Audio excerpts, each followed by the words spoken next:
ఈరోజు కానీ మాట్లాడా అంటే ఆయన వ్యక్తిగత జీవితం గురించి మనం బహిరంగంగా చర్చించడం కరెక్ట్ కాకపోవచ్చు, కానీ ఇదే విజయసాయిరెడ్డి వ్యక్తిగత జీవితము ఆయన మహిళల పట్ల ఉన్న విధానం బట్టి వైఎస్ జగన్మోహన్ రెడ్డి గారి భారత దగ్గరకు వచ్చి మొదలుపెట్టుకున్న మహిళలు ఎంతమంది అన్నది బయటకు వచ్చింది, ఎప్పుడైనా వచ్చిందా? విజయసాయిరెడ్డి గారి భార్య వెళ్ళి మా ఆయనకి విశాఖపట్నం తప్పించకపోతే మా కుటుంబం నిలబడదని చెప్పిన సంగతి ఇవాళ భారత గారు బయట పెడుతుందా? అంటే విజయసాయిరెడ్డి యొక్క నైతిక ప్రవర్తన అంటే అతను జగన్మోహన్ రెడ్డిని దొంగగా తయారు చేయడం, ఆ దొంగతనంలో ఆయన పాత్ర పోషించడం, ఆయన గజ దొంగ నెంబర్ 1 A2 A12 అనిపించుకుని ఇవాళ మహిళల పట్ల అంటే ఇవాళ శాంతికుమార్ ఒక ఇష్యూ ఒకటే బయటకు వచ్చింది, రాని శాంతికుమార్లు ఎంతమంది ఉన్నారో అది కూడా మనం ఆలోచించాలి.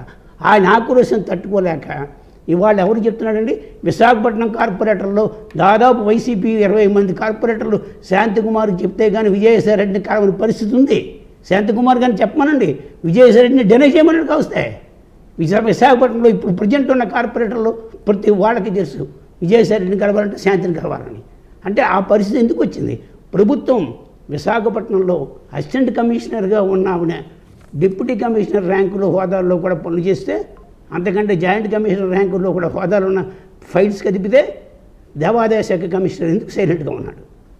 అది మనం ఒక్క వ్యక్తిగత ప్రవర్తనే కాదు, ఇది లింక్ ప్రభుత్వానికి ఎక్కడ ఇరుక్కున్నారు. లెంకెలపాలెం జంక్షన్ దగ్గర ఒక ఎకరం భూమిలో అంటే ఒక ఎకరం భూమిలో 20,000 రూపాయలకి అది లీజుకి ఇచ్చిన దేవాదాయ శాఖ అతను కోట్లు లక్షలు సంపాదిస్తుంది, ఎందుకు మాట్లాడలేకపోయింది? ఇది వెనకాల ఉన్న శాంతికుమార్ యాక్షన్ ఏమిటి? ఆమె దేవాలయ మండపాల్లో పడుకున్న రోజుని ఆవిడ రాత్రిపూట నిద్రించినప్పుడు అప్పుడు ఈ అధికార యంత్రాంగం ఏమైంది అంటే అధికారులను బెదిరించి బ్లాక్మెయిల్ చేసి వాళ్ళ ఆర్థిక అవకాశాలను అర్థం పెట్టుకుని ఇవాళ మదన్మోహన్ అనే వ్యక్తి బయటకు వచ్చి ఎంత నీచమైన స్థితి అదండి. ఒక ఎంపీ గురించి ఆయన కామెంట్ చేస్తాడు, ఇంకొక ప్రభుత్వ ప్లేటర్ గురించి కామెంట్ చేస్తే ఆ ప్రభుత్వ ప్లేటర్ను సస్పెండ్ చేశారా, ఉన్నాడా, వెళ్ళిపోయాడా అనే విషయం ఎవరు మాట్లాడరండి.